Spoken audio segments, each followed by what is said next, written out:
And your next witness, please, Mr. Brennan. Thank you, Your Honor. The Commonwealth will call Katie McLaughlin.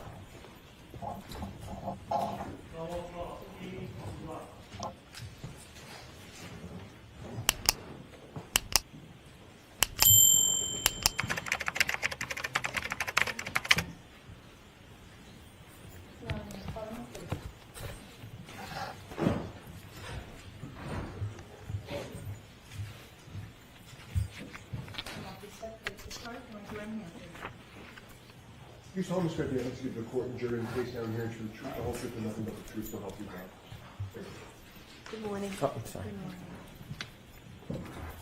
morning. Whenever you're ready, Mr. Brennan. Thank you. Ma'am, could you please introduce yourself to the jury?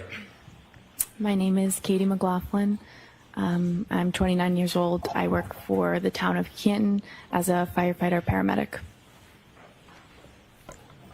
Did you study to become a paramedic firefighter? Yes. Why did you become interested in becoming a paramedic firefighter? Objection. I enjoy helping people. I have some family members who work in the healthcare field, and I just always thought it was interesting, and I wanted to do something meaningful with my life. Did you have to have any special training or education to become a firefighter and paramedic? Yes, you do about 2 years of schooling. It's divided in between a didactic portion and then a clinical portion in the hospital and ambulance, so it takes about 2 years to finish. You completed that? Yes. Did you become a firefighter at the same time you became a paramedic, or were those separate educations? They're separate. I became a paramedic first before I became a firefighter. Did you work as a paramedic before you became a firefighter, actively in the field? Yes, for a few years. Do you remember about when you first started working as a paramedic? 2016 or 17. And when did you first become a firefighter? 2017. Do you remember when you first began working for the Canton Fire Department? I believe it was May of 2017. Are you still employed by the Canton Fire Department? Yes. In your paramedic training, did you learn how to provide care for people who are in need? Yes. Had you, before 2022, responded to different events or people's homes or public locations to help people?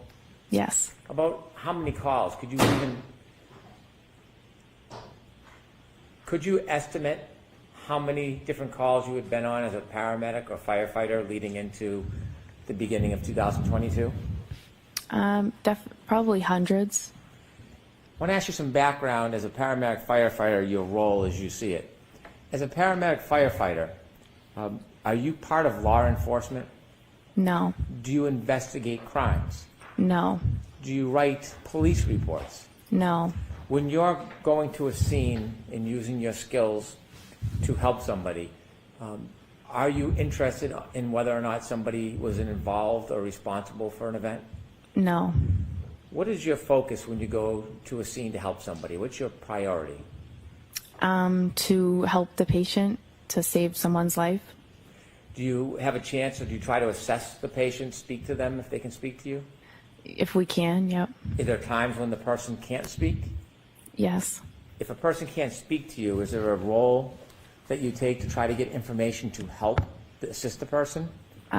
Yes, you would go to a bystander and you try to gather as much information as you can to help the patient. More information for us helps the patient in their treatment, and it helps the hospital when we bring them there.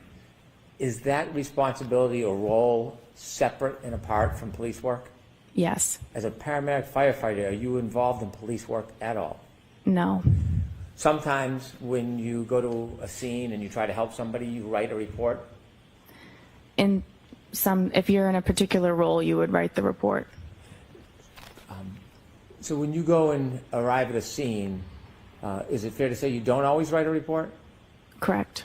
And the purpose of the report, is that to try to help law enforcement? No. What's the purpose of when someone would write a report as a firefighter paramedic?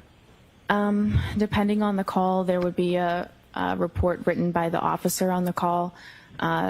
That's just for logistics and dispatch information, what we responded to, and that's kind of simple. But the other report would be a medical report that the lead paramedic would write.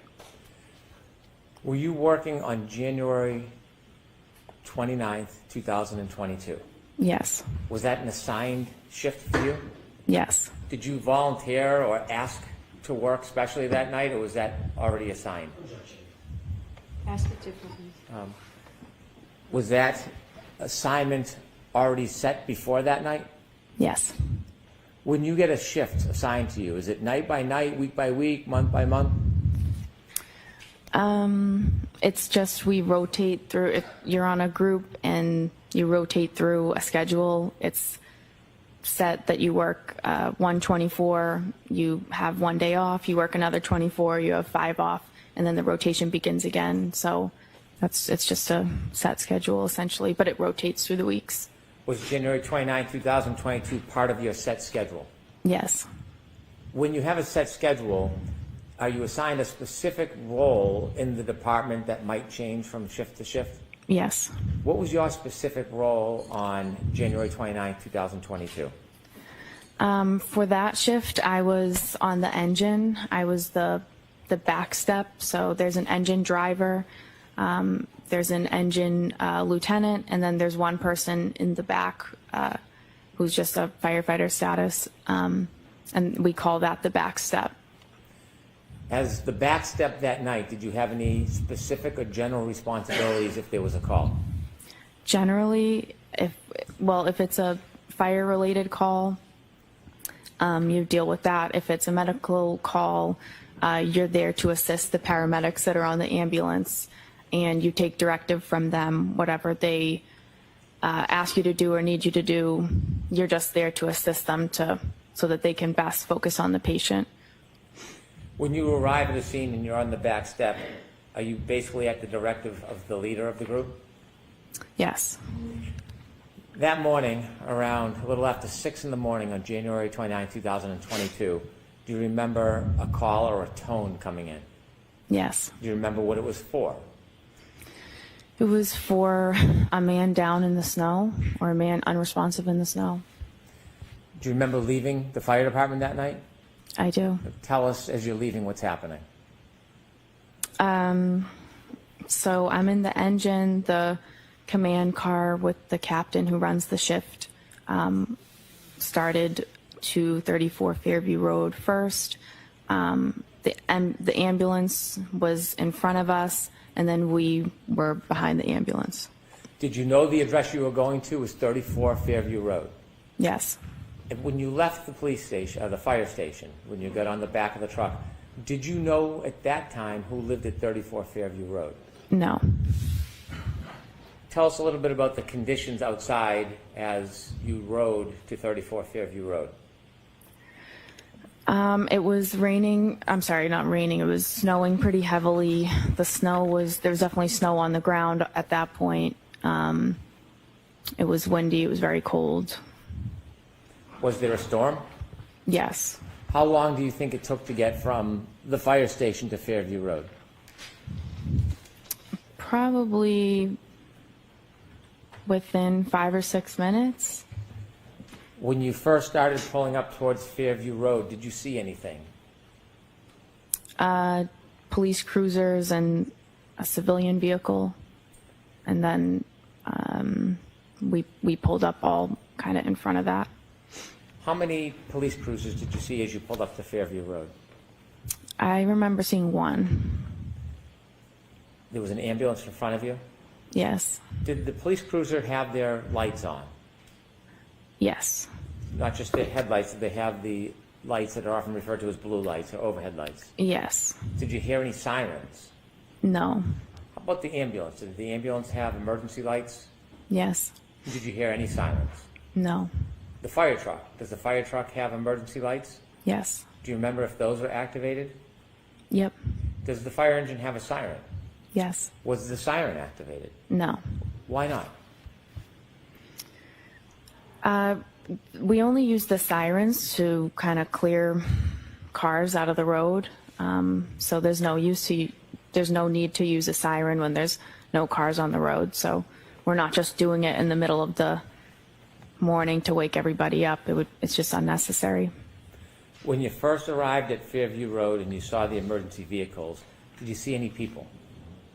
Yes. While you were still in the fire truck or after you got out of the fire truck? Probably after I got out. After you got out of the fire truck, where do you go? So I knew that they were working on a patient, so I knew they're going to need the stretcher. So myself and firefighter Walsh went right to the ambulance and retrieved the stretcher and brought it as close to the patient as we could. At some point, did you see the patient? Yes. Was it he or she?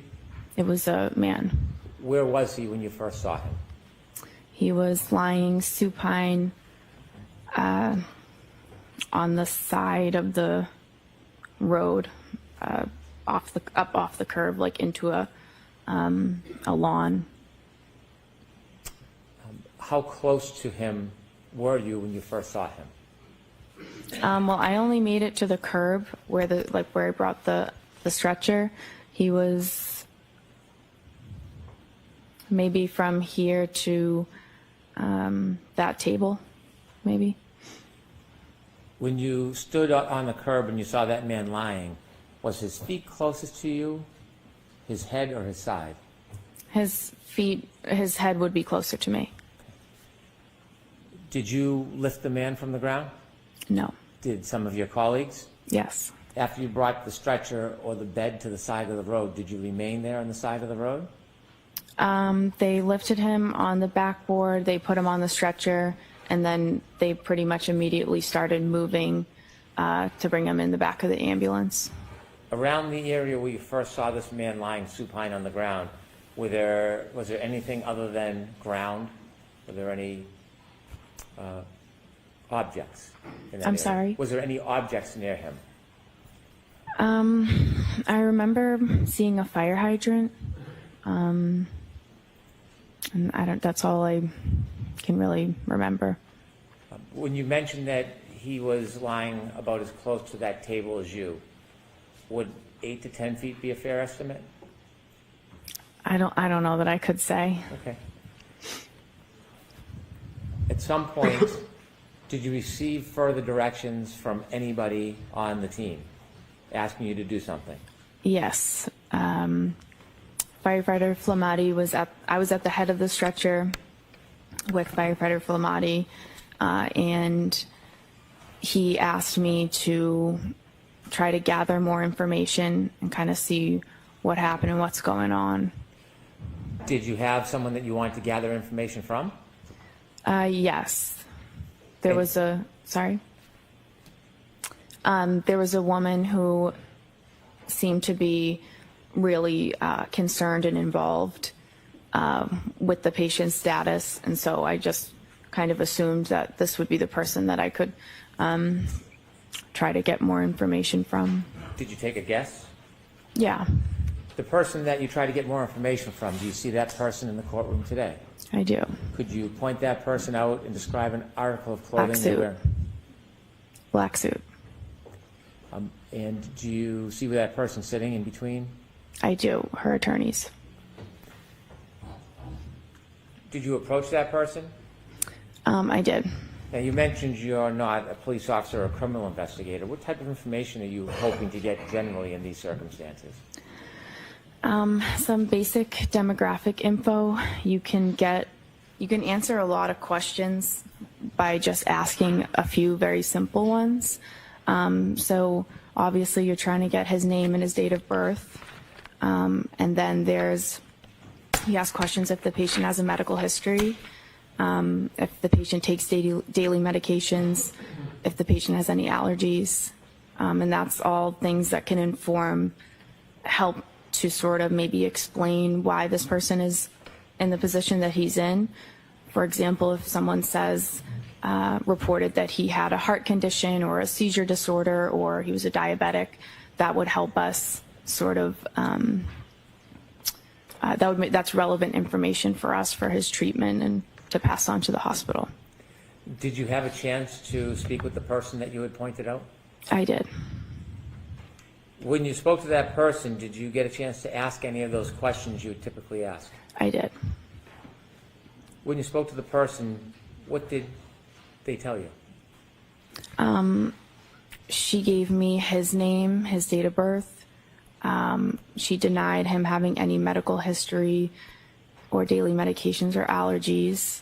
I was kind of moving around. She was moving around the scene. So I was kind of moving around, trying to gather the information with her. Did she say anything to you in addition to the typical background information that you would try to obtain from somebody? Yes. What did she say?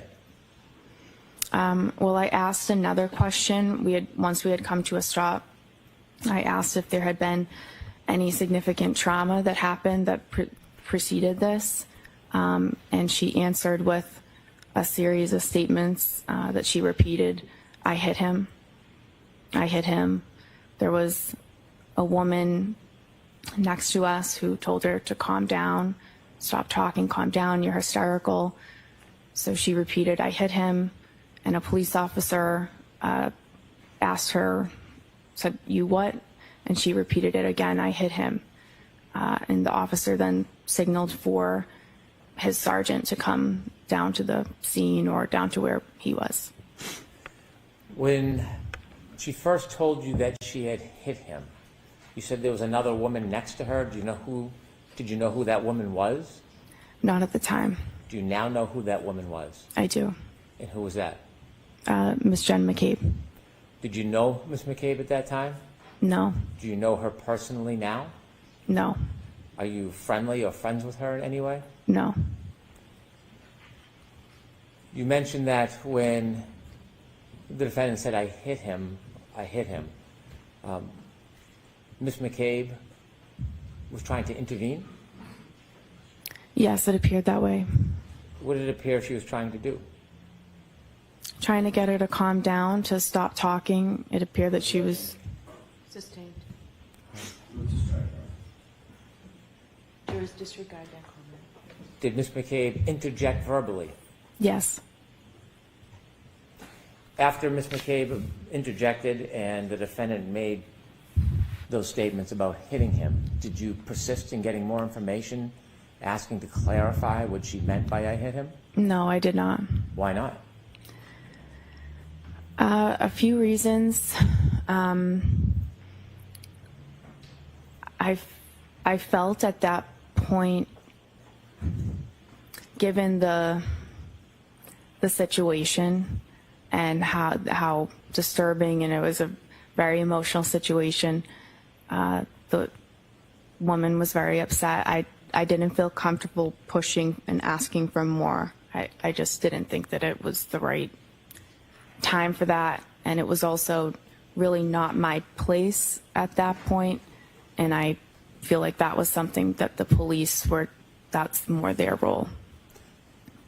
Asking follow-up questions about what she meant by I hit him, would that have helped your diagnosis and treatment of the man in any way? It could have. But you made the decision to stop asking her questions? I did. Or Mr. Brown. Did you ask her any more questions after she said I hit him? I decided not to.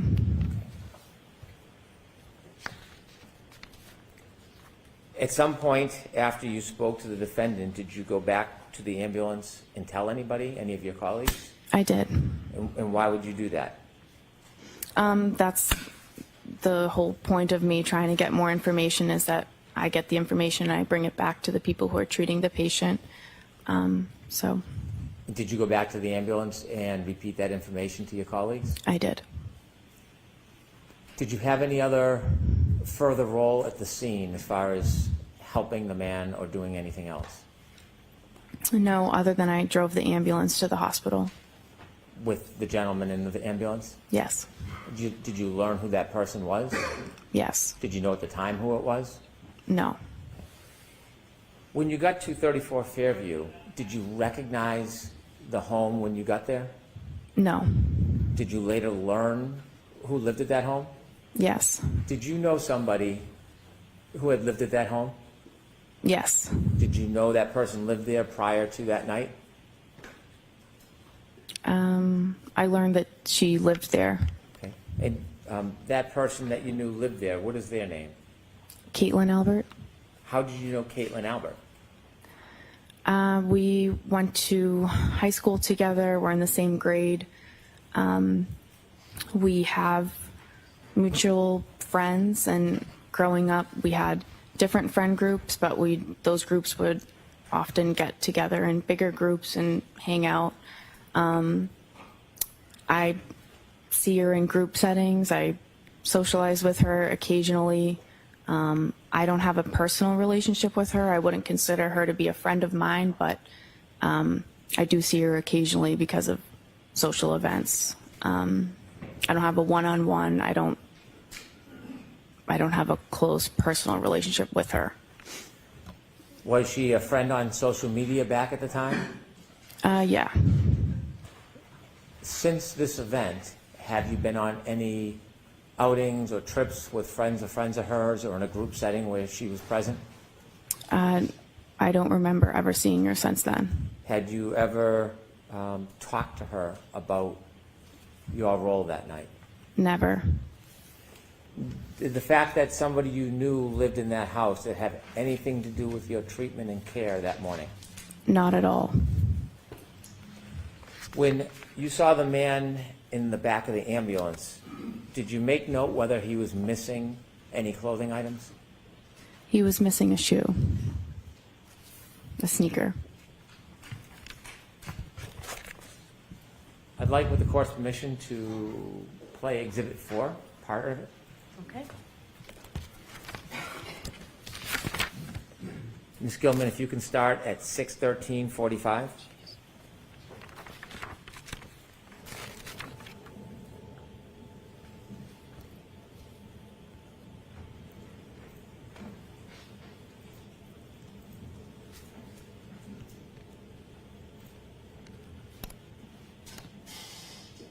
Stop, please.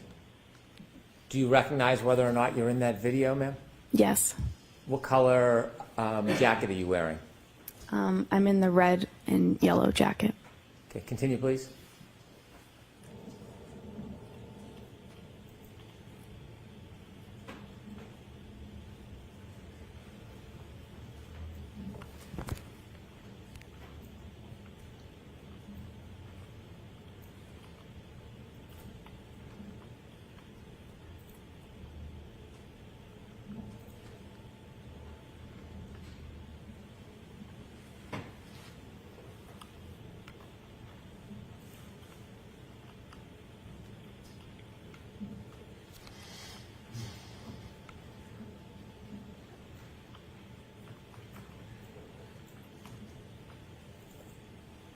Stop, please.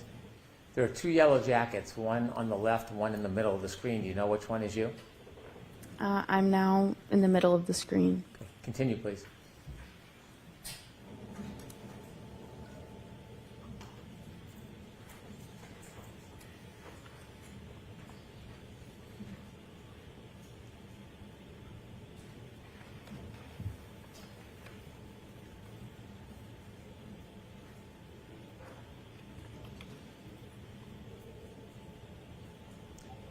Stop, please. Do you know who that is on the left of the screen near the flagpole? Which one? At the. To the left. If you could play a few more seconds, Ms. Gilman. It's two officers and a civilian woman. Okay. How about on the left? Do you know who that is? Oh, no. Okay. And that time is 6:15:12. If you could continue, please.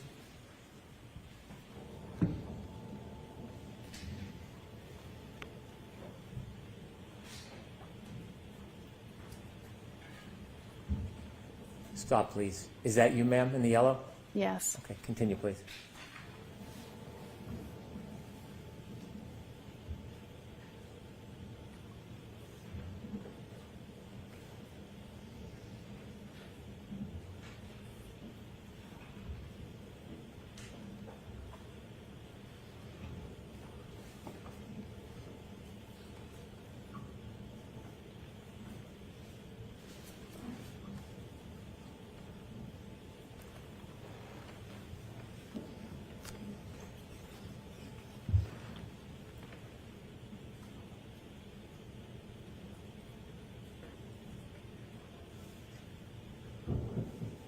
Stop, please. Do you see yourself on that screen? Yes, What color jacket? the red and yellow. And who's to your left? Miss Reed. Across from you, with the blue or black jacket with the hood. Do you know who that is at this time? Miss McCabe. And you didn't know her at the time? No. Do you see the officer that's turned away from you? Yes. Do you know who he's speaking to? No. Do you know the exact moment that the defendant told you, I hit him, I hit him, I hit him? I think it was just prior to that. Okay, continue.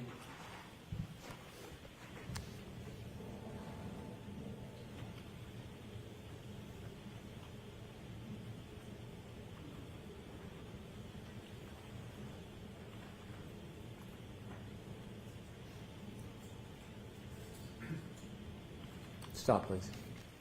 Okay, thank you. I have no further questions. Okay, Mr. Jackson?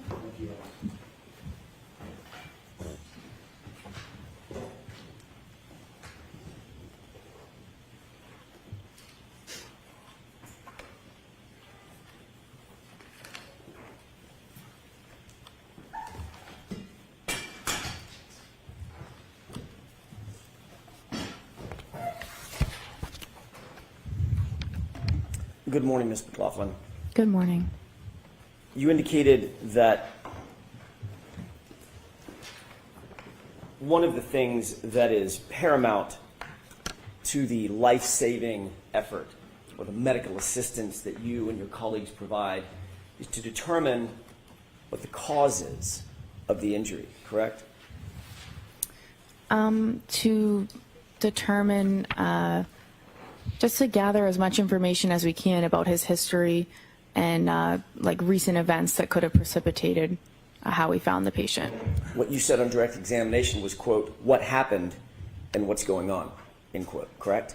Yes. So, for instance, the what happened, you want to find out and differentiate what happened. Is it a gunshot? Can you repeat the question, please? Sure. When you're asking what happened or trying to determine what happened, for instance, one of the things you're trying to do is differentiate between a gunshot and a knife wound, correct? Yes. Or poison or ingestion of a poisonous substance or a heart attack. Yeah, in this particular, I'm this not asking about scenario, this it's, instance. Next question. Thank you. I'm asking about in general, when you're taking on information, trying to download information at a scene, you're trying to determine, as you said, quote, what happened, correct? yeah, That's important to determine, correct? yeah, You want to get the person's age, you want to get the person's date of birth, you want to get the person's allergies, for instance. Yep. But you also, paramount among those, you want to find out what happened, why are we here, correct? yes, Did a person fall out of a tree? Or Right. stumble down a stair step, correct? right.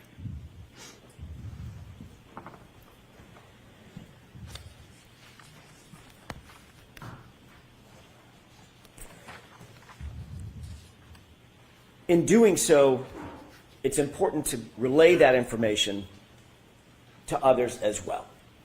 You would agree with that, correct? Yes, That's the whole point, Ms. McLaughlin. You want to gather the information and then let others know exactly what happened and document that as best you possibly can so that the life-saving efforts or the medical assistance can continue for the patient, correct?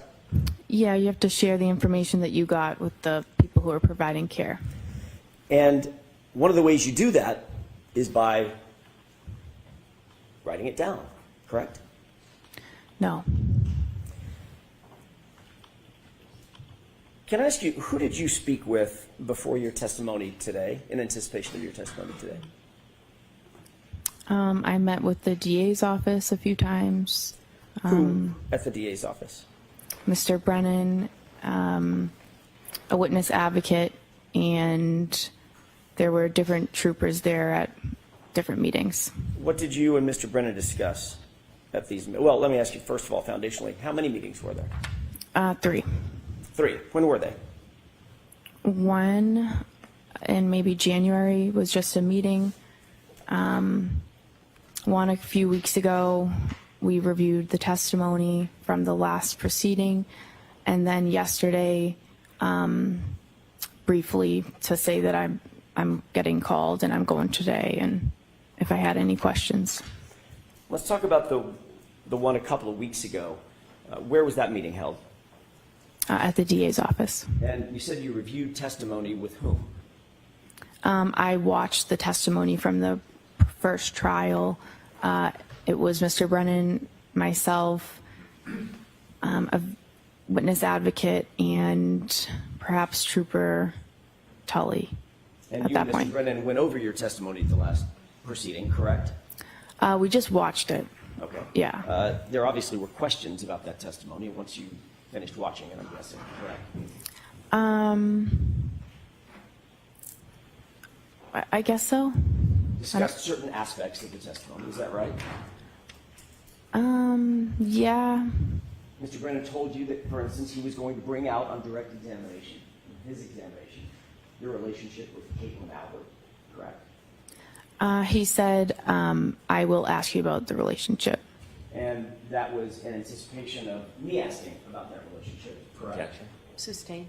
Did Mr. Brennan tell you that he wanted to make sure that he brought out that information so that it wasn't brought out on cross-examination by me? Objection. Sustained. What did Mr. Brennan say about the reason he wanted to bring out the relationship with Caitlin Albert on the examination? There was no reason that he gave. But he did tell you that he wanted to make sure that y'all covered that on direct examination during his examination, correct? Objection. Sustained. Did he say something like that? No. Did you say something like that? I would like this information brought out so it's not brought out on cross-examination? No. At the last hearing when you testified about a year ago, that wasn't brought out on direct examination, was it? Objection. Sustained. May we approach? Okay. May I continue, Your Honor? Yes. Thank you. Ms. McLaughlin, we were talking about, very briefly, your testimony about a year ago.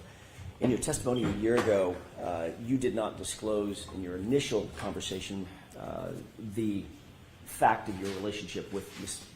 Albert, did you? I object. I move for an instruction. So the objection sustained. Next question. Who was it that asked the question about Ms. Albert a year ago?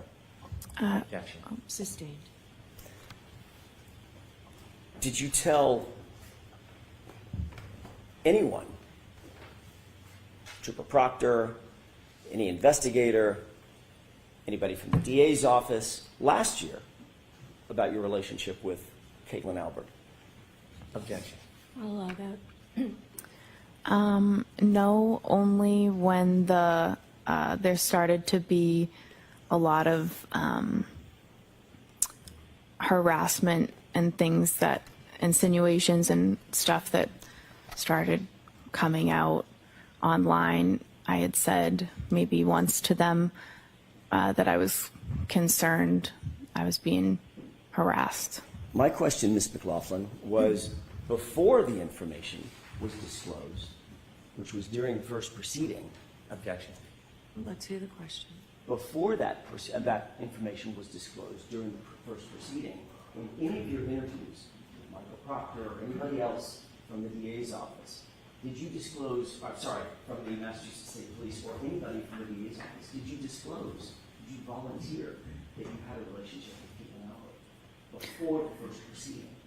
Yeah, I'm saying I told the DA about the harassment and the insinuations. That was before the first trial when I met with them. How was there harassment and insinuations if it hadn't been disclosed at the first proceeding?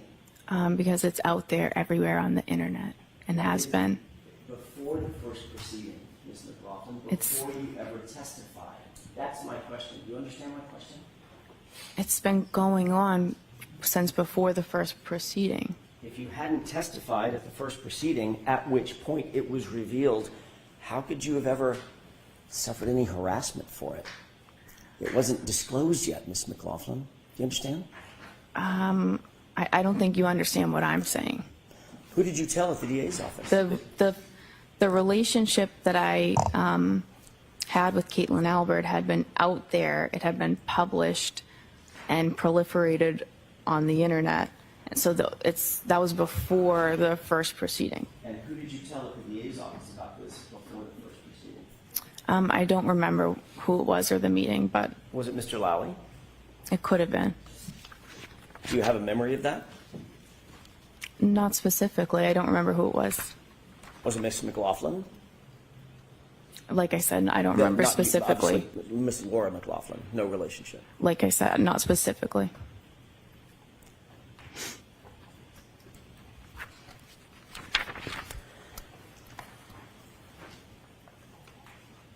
Let's talk about that initial call to 34 Fairview. You responded to the call of an unresponsive male in the snow. That was early morning hours of January 29th, correct? Yes.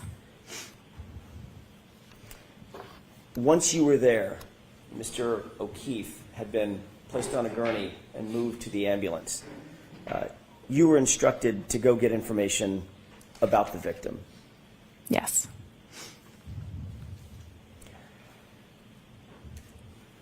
You've described in a video the basic scene where you claim that this statement was made by my client, correct? Yes. That was a situation in which you're standing there, Ms. Reed is standing there, Ms. McCabe is standing across from you, and there's... Correct? Miss Reed was on the right, Miss McCabe was on the left, and then there was a officer kind of diagonal across from me. Okay, first one's Yes. just a still shot. Thank you. Ms. McLaughlin, can you tell me if you recognize the still shot depicted in that photograph? I recognize me in it, yes. And when is that approximately, does that approximate what you're describing as that time in which you're standing there, I'm guessing in the yellow jacket, Ms. Reed's to your right, Ms. McCabe's to your left, and there's an officer standing directly across from you? Yes. Is this the time that you indicate that that statement was made? Around this time. Yeah, I'd like to have that marked as next in order, Your Honor. Court of Commission. Any objections, Mr. Brennan? None, thank you. May I retrieve? Yeah. 50?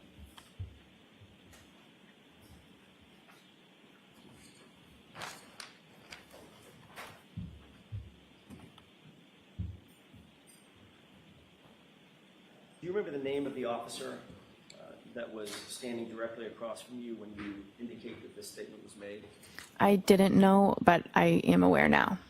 But, and by the way, that officer's name is what? Officer Sarif.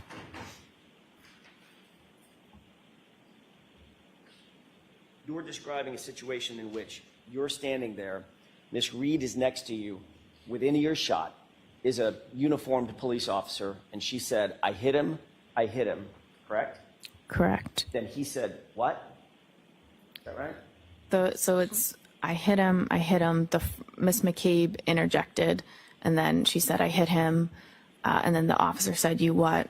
And then she said, I hit him, and he said, go get Goody down here. Okay, so is that 3 times or 4 times that you indicate she said I hit him? 4 times.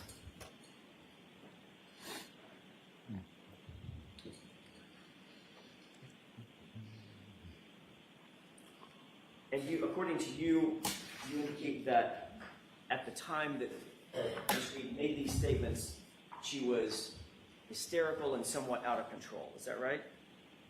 She was upset, I would say hysterical, yeah.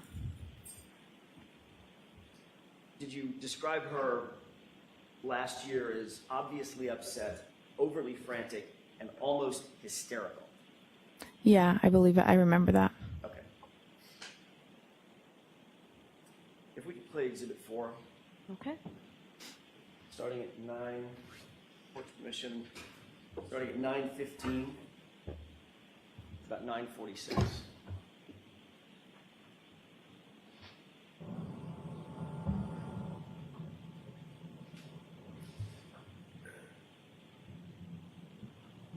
Can you stop it?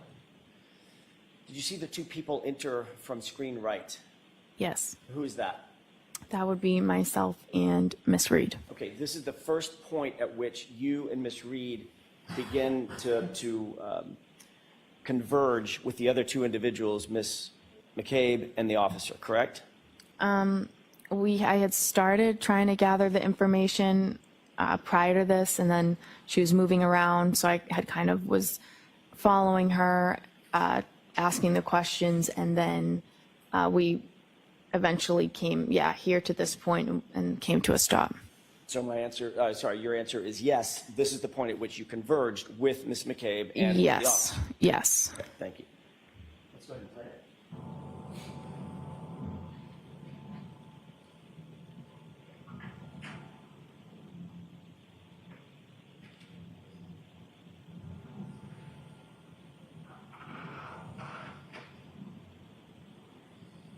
Pause it. You see yourself sort of in the foreground in the bright jacket, Yep, and Miss Reed's just on the other side of you, correct? yes, Standing there. yes. Okay. Go ahead.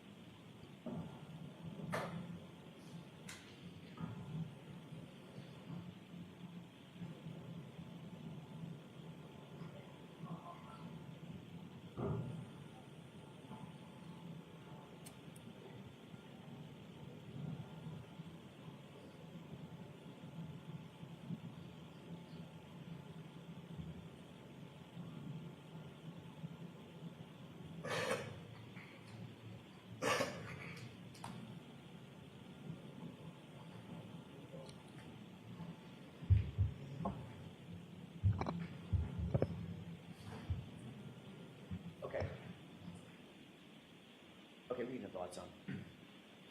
Ms. McLaughlin, during that video, that's the time in which you say, or you claimed last year that Ms. Reed was, in your words, obviously upset, overly frantic, and almost hysterical, correct?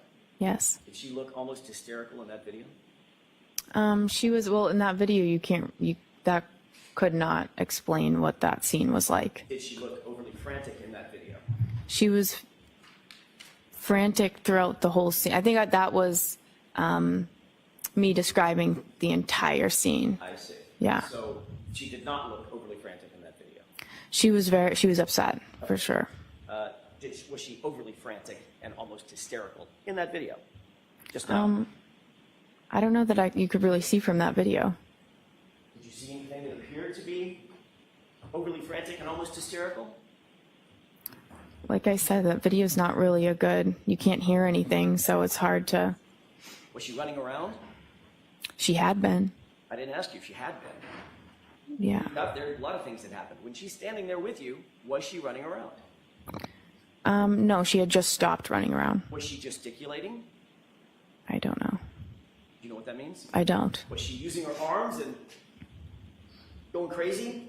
With her hands and arms and running in circles? She had been, but like I said. She had been.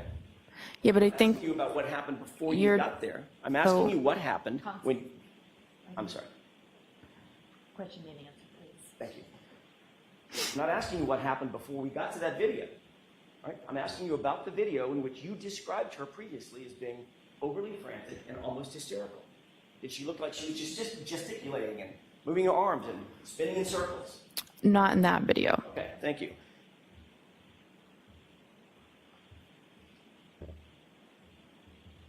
And according to you, that's the point at which Ms. McCabe said, I think you need to calm down, correct? Yes. And according to you, that's the point at which Ms. McCabe said, you're hysterical, correct? Yes. Okay. Just so I'm clear, who in that video, Ms. Reed or Ms. McCabe, appeared to be doing most of the talking? You cannot see from that video. Who in that video I don't know. appeared to be gesticulating with her arms? My client or Ms. McCabe? I think Miss McCabe was doing that, saying you need to calm down. you're hysterical. Oh, the whole time she's gesticulating, she's saying, calm down, Karen, you're being hysterical. Calm down, you're hysterical. And just repeating that?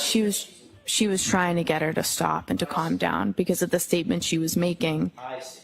and she was trying to get her to stop, calm down. I see. Okay. So during that entire video, that was probably 40, 50 seconds or so, maybe it's a minute. That's when you're saying now that Ms. McCabe was gesticulating and saying, calm down, Karen. You need to stop making statements. Calm down. Right? That's what she was doing. Yes. Okay. Well, you'll agree that Ms. Reed was standing relatively quietly to your right, not saying much of anything. No, what she had just said, seemed upset when she said that, and what she said was obviously Miss McCabe was trying to convince her that that was not, you need to calm down, stop saying that. Right in front of a police officer who never said he heard her say it. Objection. Correct. Sustained.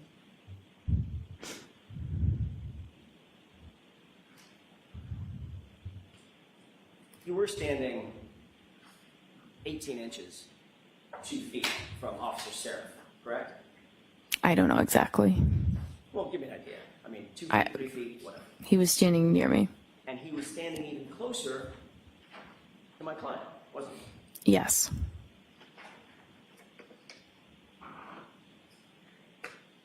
At this moment, when you claim to have heard the "I hit him" repeated 4 times, where was Officer Flamati?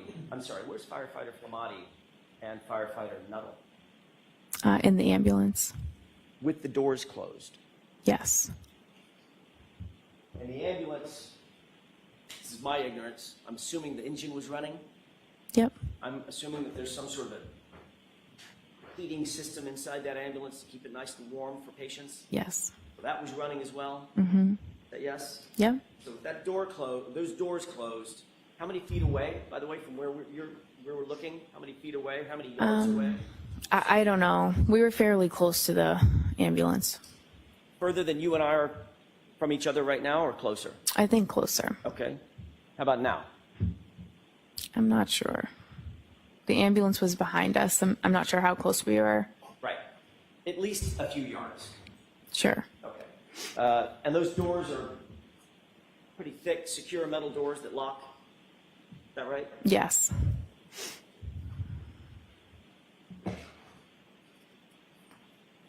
Obviously, when you saw them, I mean, I know you don't know what was happening inside the ambulance, but when you saw them, Firefighter Nuttall and Firefighter Flamati were engaged in life-saving measures with Mr. O'Keefe, one doing the bag, one doing chest compressions, as they entered into the ambulance, which you did see, correct? Yes. When those doors closed, would you presume, from your experience, that those life-saving measures and their focus was on John O'Keefe, that continued?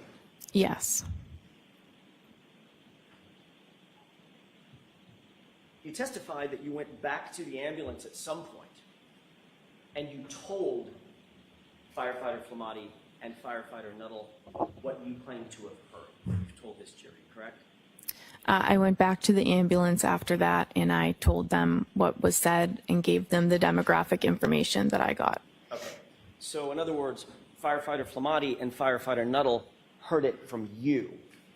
You didn't say it to somebody else and they reported it to those two. They heard it directly from you, correct? I went back and I said, I gave the demographics and I said, she's saying I hit him. Right. So in other words, they heard that from you. I gave them, Objection. Is that yes or no? Objection. She answered the question. Next question.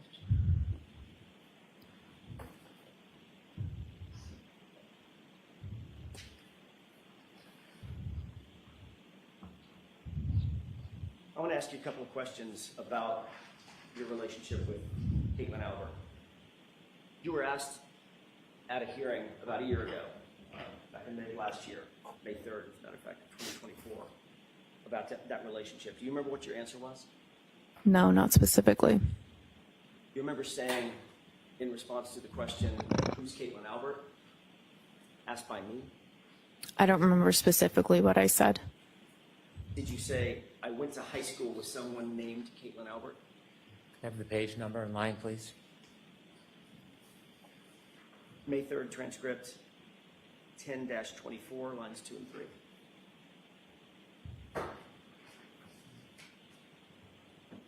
Did you say, I went to high school with someone named Caitlin Albert?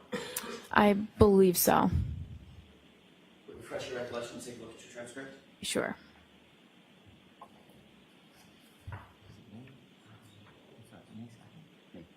No, May 4th. Wait a second. Let me look. I have May 3. Okay, thank you. Brennan. Thank you. May I approach? Yes. You want me to wait for you to No, go? no. thank you.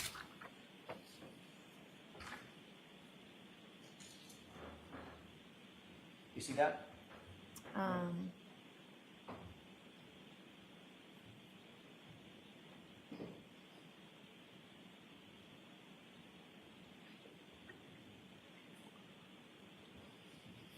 Yeah. May I? Yes.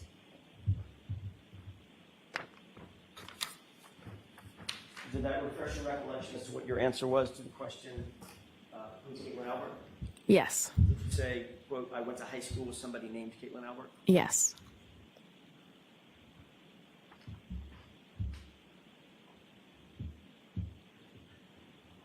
Ms. McLaughlin, that was not a full and accurate statement of your relationship with Caitlin Albert, correct? I object. Was that accurate? I mean, that's a fact. That's Okay, next question. All right, I'd like to be seen. All right. Go May I ahead. go? In answer to that question, the open-ended question, who is Caitlin Albert, you didn't offer up in that first initial response, you didn't offer up, you didn't say we're friends, did you? we're not. You didn't say that we are in the same friend group, did you? No. You didn't say we've been friends since high school. No. You said, I went to high school with someone named Caitlin Albert, correct? Yes. Almost as if you just saw her name in a yearbook. No, I don't agree with that. That's not true, is it? I mean, that wouldn't be true, correct? Because you did know Caitlin Albert. That is true. And you asked me if I knew her, and I said yes. And you asked me if I'm friends with her, and I said I wouldn't say friends. You wouldn't say friends. Right. Even as you sit here today, you would not say that you're friends with Caitlin Albert. No. You wouldn't say that you've been friends for years. We've known each other for years. That wasn't my question. We've known each other for years, but we are not close friends. We don't have a relationship, just her one-on-one. It's just group settings. You grew up in the same town together, correct? We did. Went to the same middle school together. Correct. Went to the same high school together. Yes. You socialized with her. Yes. You've taken day trips with her and others. Yes. You've taken beach trips with her and others. Yes. Taken 4th of July weekend getaways with her and others.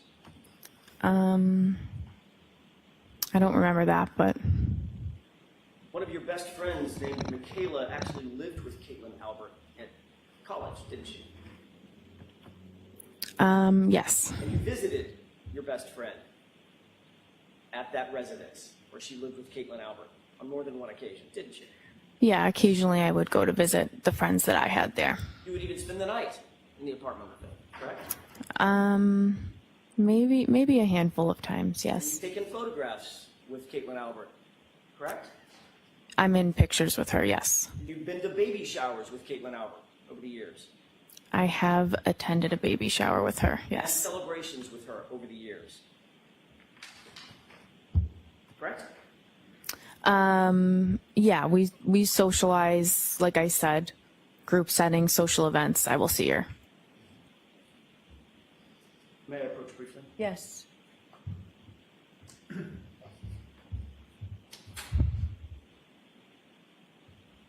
May I stay by the witness stand just so I can take the photographs back? Can you describe, first of all, take a quick glance through that series of pages and tell me if you recognize what's depicted in those pages?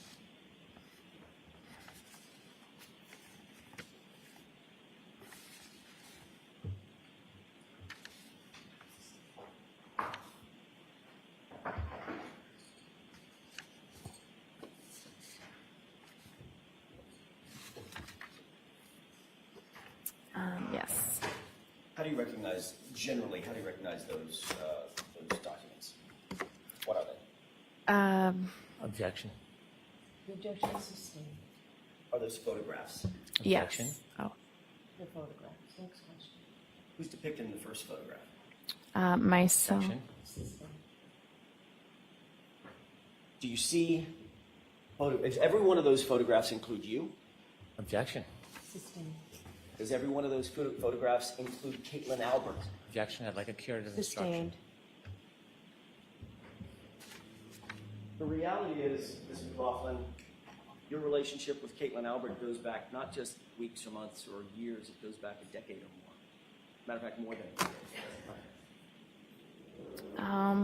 decade. I mean, I grew up, we live in the same town, so we went through all the same school systems and everything. May I approach? Yes. If I can have this, please. The reality is, you did more with Caitlin Albert than simply go to the same school system. Is that right? Yes. One of these photographs has you on vacation with Objection. Caitlin Albert drinking, correct? Sustained. You've been photographed with Miss Albert on many occasions at many celebrations with your girlfriends, correct? Like a sidebar, please. I'm going to allow that. Is that right? Been photographed on occasions. On occasions, yes. That wasn't my question, Your Honor. Go ahead, ask My it. question was, you've been photographed on many occasions and many celebrations with Caitlin Albert and your girlfriends, that group of girls that you just looked at. Yeah.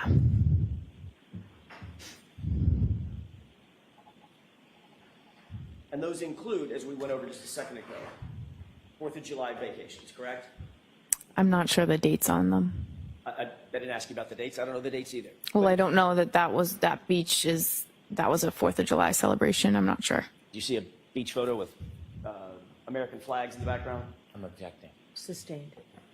So you've had, those photographs represent some of the celebrations that you have had with Caitlin Albert and others in your friend group, correct? I'm objecting. Sustained. You've gone on overnight vacations with Caitlin Albert, isn't that right? There was one that I can remember, one overnight that I can remember with a big group of people. Who was that? Where was that? That was in Maine. It was in Bethel, Maine, wasn't it? Could have been. It was in Maine. Have you been to more than one vacation in Maine with Caitlin Albert? No, I don't know. That's the name of the town. I don't remember. You've indicated that you've had baby showers where you've attended with Caitlin Albert, correct? I was invited to a baby shower, not Caitlin Albert's, but she was also invited to the baby shower. Right, and the two of you posed for a photograph together, correct? We posed around the girl that was having the baby. Right, you and who else? A bunch of other girls, her friends. Right, was one of them Caitlin Albert? She was in the photo, yeah. Standing right next to you in the photo? She could have been. Is that in there? Next question, Mr. Jackson.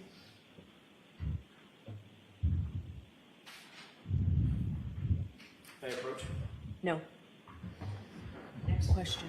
You just looked at a photograph of you. I just glanced through them. Objecting to this Sorry. whole line. The objection is sustained. The reality is, Ms. McLaughlin, your relationship with Caitlin Albert is far more than simply somebody that you went to high school with. Isn't that true? I described what it is. Do you stand by your testimony that Caitlin Albert is, quote, somebody I went to high school with somebody by that name? I said that, and I described the relationship numerous times throughout that testimony to clarify it. And you clarified it under questioning by me, correct? Yes, and Mr. Lally, he asked follow-ups. And in fact, you were shown some of these photographs last year, too. Objection. Sustained. The reason you clarified it is because you were confronted with photos of yourself last year, correct? Can you repeat the question? Sure. The reason you clarified it, as you just testified, your relationship, is because you were confronted with photographs of you and Caitlin Albert last year, correct? I just answered the questions that you had. Right, and you were shown photographs last year. I was, yes. There's also another member of the Albert family that you've spoken to about this case, isn't that right? No. January 30th, 2022, you were contacted by a member of the Canton Police Department to set up an interview, weren't you? No, I was not. You remember being contacted by anybody to set up an interview with Michael Proctor? The state police called me, and I met with two state troopers. I don't know which one of the troopers called me to set up the interview. Isn't it true that it was actually a Canton police officer who coordinated that interview with you? I have no knowledge of that at all. Isn't it true that the Canton police officer who set up the interview with Massachusetts State Police and coordinated that interview was a detective named Kevin? Do you remember that? I have no knowledge of that. Isn't it true that Brian Albert has a brother named Kevin Albert on Canton Police Department? I know that now. Isn't that who coordinated your interview with Michael Proctor? I've never spoken to Kevin Albert, ever. You can't remember who it was that set up the meeting. How can you say with such specificity? Because it was the state police called me. The state police called me. It was a state trooper. Can you wait till I'm Just finished with my hold on question? 1 second. Oh, wait for sorry. the question. If you can't remember who it was that called you specifically, how can you say with such specificity that you've never spoken to Kevin Albert? Because I have only ever talked about this case with a state police trooper. So there were two of them there when I went for the interview. I don't remember which one called me, but I've never been contacted by anyone in the Canton Police about an interview or about the case. So I know it's not. I just don't know which state trooper it was that called me. Did you talk to Mr. Brennan about this issue when y'all met? No, I did not. This issue never came up? No, About Kevin Albert or the Massachusetts State Police or your first interview? no. You remember testifying about this last year? I remember you asking me about who coordinated the interview. And now as you sit here, you're saying it was absolutely 100% Massachusetts State Police that coordinated that interview. It was I only ever spoke to the state police about that interview. I wasn't contacted by anyone else to go in for that interview. Are you saying that you now have a specific memory of how that interview was set up? And that it was Massachusetts State Police? My only memory Do is, you have a memory or do Could she you answer not? the question, please? I don't really get the question. Can you answer that question? I don't understand the question. Ask it again. Sure. Are you saying as you sit here now that you have a memory of how that interview was set up and it was by a Massachusetts State Police officer? I always had a memory that it was a state police officer. Okay. I don't know which one. That's why I said I don't know. Isn't it true that last year you were asked that very similar question? This is at 10-56, lines 10 through 15. Question, do you recall being contacted by a completely different officer to say, hey, Trooper Proctor wants to talk to you. Come on to Canton PD. He wants to have an interview.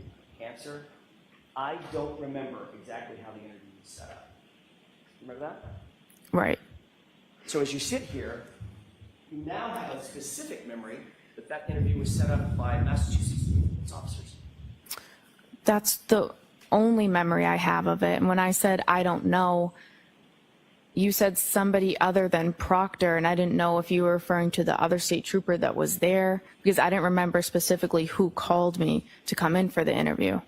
But I've never spoken to anybody in the Canton Police about that interview or the setup. In fact, Kevin Albert is Brian Albert's brother.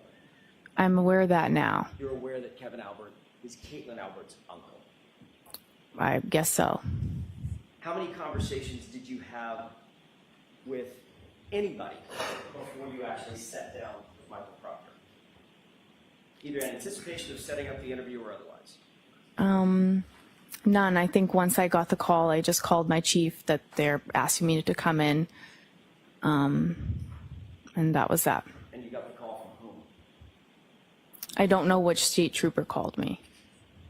But as you sit here now, you're very specific in your memory. It was a state trooper. I only ever met with state troopers, and no one from the Canton Police ever contacted me about an interview, setting up an interview. During your interview with Michael Proctor, did you disclose to Trooper Proctor that you had a pre-existing relationship with any member of the Albert family? No. Did Michael Proctor disclose to you during that interview that he had any kind of relationship with the Albert family? Objection. Sustained. I want to talk to you for a second about your role when you did, in fact, arrive at 34 Fairview, Ms. McLaughlin. How long had you been a firefighter paramedic at that time, January 29th of 2022? Probably about 5 years. You said that you'd responded to hundreds, you believe it's possibly hundreds of calls, is that right? Possibly. How many were homicides or potential homicides? None that I know of. So this would be the first one on January 29th of 2022, is that right? Yes. And obviously, if you had never responded to a homicide before, you certainly had never responded to a homicide of a police officer before, correct? Correct. I think you indicated as much on direct examination that you were not and are not now a trained detective, is that right? Right. You never conducted any sort of a formal investigation, formal criminal investigation, had you? No. You hadn't been trained, you had no advanced training on how to preserve or interpret statements or memorialize statements for evidentiary purposes? No. Or for the use in trial, things of that nature? Nope. In fact, your role that morning was just to provide medical assistance and pretty much nothing else, is that right? Yes. And you'll agree that it was a somewhat chaotic scene, right? Yes. Lots of first responders on scene, right? Yes. Everybody working furiously, or at least people working furiously to provide life-saving measures to John O'Keefe, is that right? Yes. People were talking over each other. There was a cacophony of engine sounds and noises coming from people talking and trying to speak over the wind and the howling, the driving snow and wind that was coming down, snow that was coming down, is that right? Yes. You hear people in the background, in the foreground, people talking over each other. Yes. Emotions, your emotions, everybody else's emotions were on high alert, is that right? Yes. So you were trying to do your job under pretty intense pressure and in a very limited context, correct? Yes. You didn't have a tape recorder with you when you were asking my client any questions, did you?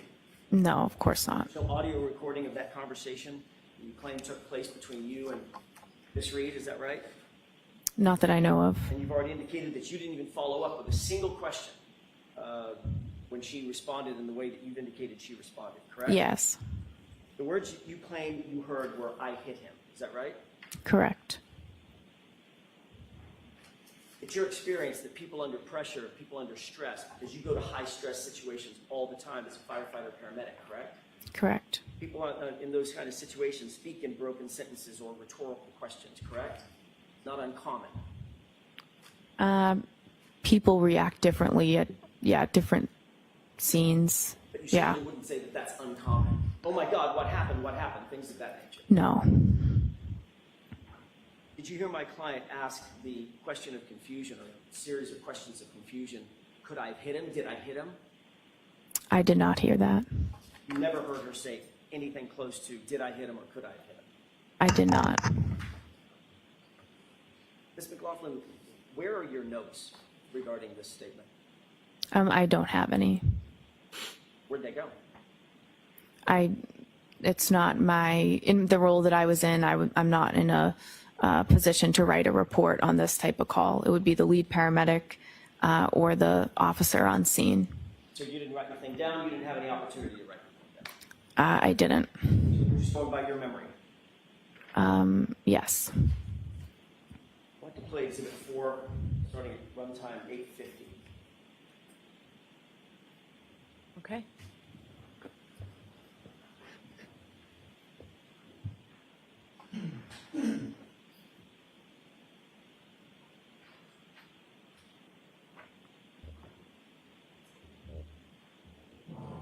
Positive.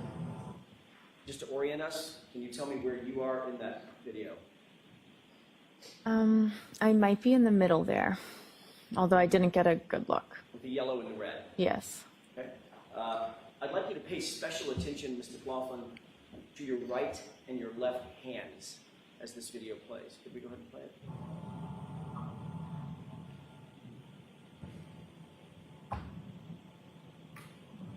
Pause it. What are you looking down at? Oh, I see what you're saying. Yeah, I would write like stuff on my glove. That's something I'll do as I'm getting the information. Was that your question about notes? So you were taking notes. That's just me jotting down the demographics. Let's keep playing.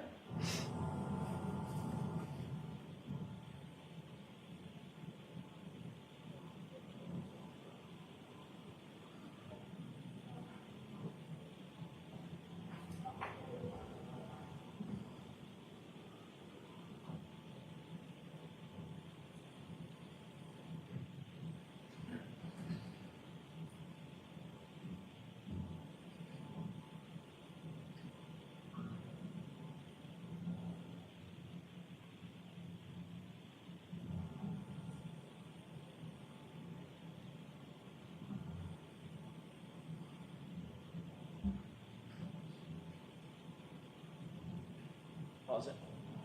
Is this still the part of the interaction where my client is overly frantic and almost hysterical? That's the point where your client started to make the statements. Was she overly frantic and almost hysterical? She was distraught. Okay. Overly frantic and almost hysterical. We're using different words. I'm asking you about your words. Does this describe her as overly I think the overly frantic and hysterical, I was describing the entire scene. So you'll agree that she doesn't look overly frantic or hysterical? Again, hard to say from a video, but And according to you, well, that's actually, Ms. McLaughlin, it's easiest to say from a video, isn't it? It's a video. The best yeah, I evidence, mean, isn't she's it? kind of, she's not totally in view, and I mean, she wasn't standing there calmly, I guess. Right, she looks hysterical to you. She was upset. She was very upset. Hysterical? I might say hysterical. She was extremely upset. Okay, and this is the point which Ms. McCabe is saying, calm down, you're being hysterical. Yeah. Okay, let's go ahead and play it.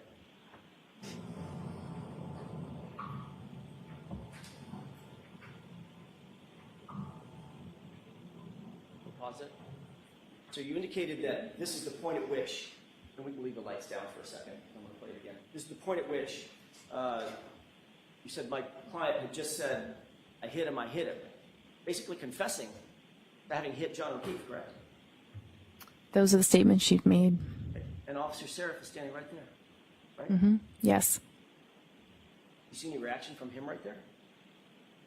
I know he turned and told somebody to go get the sergeant. I don't know if that already played. I'm sorry? Do you see any reaction from him? He responded, "You what?" And she repeated it again, and then he told someone to get the sergeant. I know that's what your statement is. I know that's your testimony. I'm asking about the video. Do you see him reacting right here? You'd have to play it again. I wasn't looking at that part. Do you see him handcuff my client? Oh, no. You see him call anybody over to handcuff my client? He turned to signal to get Goody down here is what. So they handcuffed her, No. right? They didn't handcuff her, No. even though she just confessed in front of a police officer, according to you. That's what she said. I hit him, it's my fault, I did it. That's a confession, correct? She said, I hit him. And Officer Seraph just stands there, and my client walks away, correct? You'd have to talk to Officer Seraph about that. Oh, we have. You should. Mr. McLaughlin, Objection. So let's move on. Mr. Jackson, I'm not rushing you, but how much longer do you think you'll be? not long. Okay, so, I can wrap it in a couple of minutes. okay. Toward the end of this video, Your Honor. It says- Are you playing it again, or should we put the lights on? If we can play it again. Okay. Continue.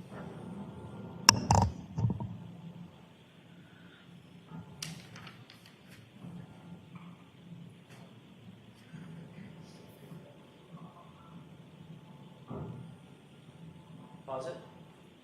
You appear to be writing something down, I could be. and according to you, you're writing on your glove. Yes. Okay. What kind of glove? Just a regular latex glove that we use on the ambulance. You didn't have a notepad? I probably did. Sometimes it's easier to just write it down on your glove. Right. Did you write I hit him on your No, I did not.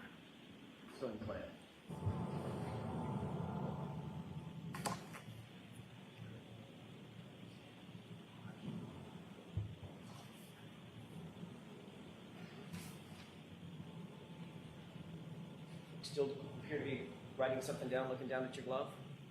I might be looking at it.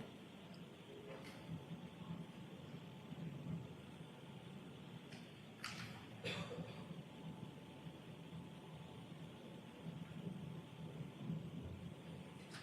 you pause it? Is this also an example of my client being overly hysterical and frantic? Oh, I wasn't paying attention to her. You can have the lights up.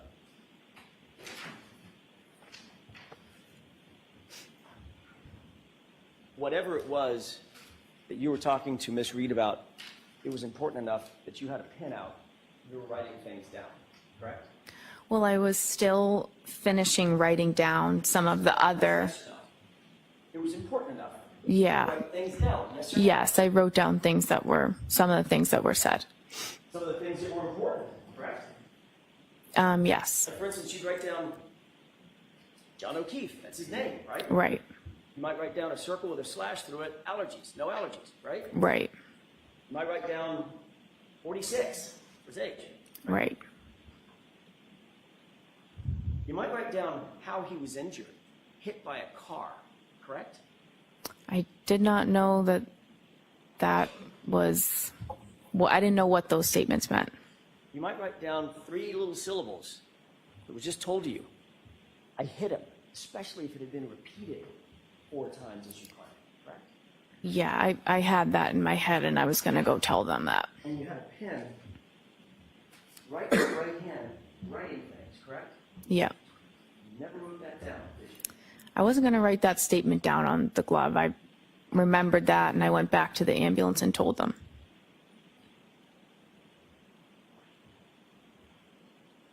You didn't memorialize that statement on any note that we have, correct?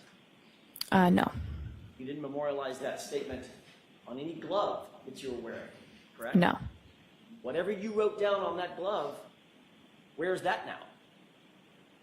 Yeah, I don't have it, obviously. I don't know how obvious it is. What'd you do with it? You just scratch everything out and you throw out the glove. Just threw it away. Mm-hmm. Is that right? Yes. Is that yes? Yes. So we don't know what was actually on or not on that glove, do we? I didn't write those words down on that glove. As we stand here, we don't know what was or wasn't on that glove, do we? Name, date of birth, no meds, no history, no allergies. And then I wasn't writing that statement down on the glove. I went back to the ambulance and just reported it. And importantly, it was important enough, as you say, to go back and report the statement, but not important enough to write it down with that pen that is very conveniently in your right hand, correct? It's not about importance. I was relaying that information to the ambulance verbally. I didn't need to write it down. And you, in fact, didn't write it down, did you? No, I didn't make a report about it. And you're also aware that not a single police officer out at the scene wrote that down either. Objection. Sustained.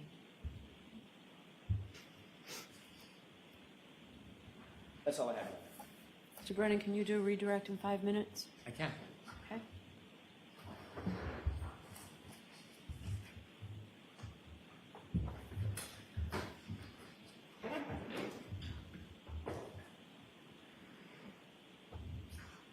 Ma'am, when Mr. Jackson would show you part of your testimony from a prior proceeding, was he leaving something out when he was showing you that, asking you questions? Sustained. When he asked you about whether you knew Caitlin Albert, and you said you went to high school with her, did you immediately then answer questions describing that relationship? Correct. Watch the form. Were you asked immediately other questions about the relationship? I explained the relationship over and over again throughout the testimony. In fact, you described the relationship over 20 times, didn't you? I'm sure it was that many. You didn't simply just say, somebody named Kate. I went to high school with somebody named Caitlin Albert. You didn't leave it at that, did you? No, I didn't. Do you remember saying, I would say more acquaintances, not close friends? Right. Do you remember immediately saying after that, I would say we had mutual friends. We might see each other occasionally because of mutual friends, but we don't have a one-on-one friendship or hang out regularly? Right. Objection, Your Honor. I'm going to allow You remember many more statements after that initial answer where you described the relationship. Yes. Similarly, you were asked about a meeting with the state troopers, Yes. and the attorney asked you a question about your memory or suggesting that Mr. Albert set up the meeting. Do you remember those questions? Yes. You were asked questions just like that before at the last hearing, weren't you? Yes. Remember being asked about who set up the meeting and you saying that you didn't recall? Yes. And then you remember being asked about whether a completely different officer set up the meeting, and you said, I don't remember exactly how it was set up, Yes. followed by, so that was my next question. You may have told me this. Do you have any recollection who set that interview up, and you said you didn't? Right. And you were specifically asked, does the name Kevin Albert sound familiar? Objection, Your Do you remember saying no? The objection sustained. Do you remember when you were asked at the last hearing, does the name Kevin Albert sound familiar? Do you remember what you told Attorney Jackson? I told him no. And then you were then asked, do you know Kevin Albert? Do you remember your response? I said no.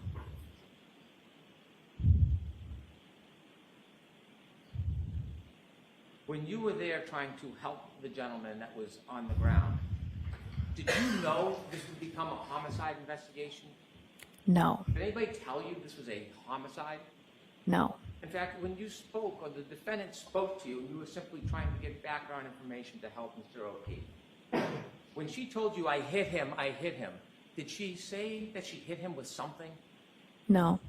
Did you know whether it was with a fist or a foot No. or a Lexus? No. You mentioned this was not part of your role to investigate. Why didn't you persist? Why didn't you follow up and ask more questions about that statement? What about the situation and the dynamics caused you not to ask questions? Sustained as to that. Why didn't you persist in getting more information from the defendant when she said, I hit him? I felt bad for her at the time. It was a very disturbing scene, and I did not want to push further down that road. It's not my job, and I didn't feel comfortable doing it. Did you write those statements down on your glove? No. Then how do you remember she made those statements? I won't ever forget those statements. I have no further questions. Anything, Mr. Jackson? Very briefly, that was a disturbing scene, you said, correct? Yes. An emotional scene. Yes. Right? A Yes. scene that was upsetting. Yes. A lot of people, Yes. For a lot of reasons, right? Yes. And that's when things start getting missed. When emotion starts playing a role, correct? That's when details start getting missed. I guess it depends on the situation. Right, but this was a disturbing, emotional, upsetting scene even for you, correct? I felt that for a civilian to see it, it was very disturbing for them. Probably wasn't great for you either, was it? It's not. Yeah. And your testimony is you never heard my client say, could I have hit him? Did I hit him? Correct? You never heard that. I didn't hear those questions. No. What you heard was, I hit him. Is that right? I hit him repeatedly. And changing gears for a quick second, I'm almost finished, Your Honor. You did ultimately start talking about your relationship in more detail with Caitlin Ellen under my questioning, didn't you, after that first statement? Is that right? Yes. That's when I started showing you photographs, correct? Objection. Was that when you were seen showing photographs? I don't know. I described it so many times. I don't remember. But you knew I had information that I was going to ask you about. Objection. Sustained. No. Objection. Finally, with regard to Kevin Albert, did Trooper Proctor tell you during that interview that he had texted with with Officer Kevin Albert about setting up your interview? Did he tell you that? I have no knowledge of that. Did Trooper Proctor tell you that the reason we're here, the reason we set this up is because Kevin Albert texted me that he had already coordinated with you? Never. No. Thank you. That's all All right, Ms. McLaughlin, you are all set. Jurors, I appreciate you going a little later into the lunch to just finish a witness.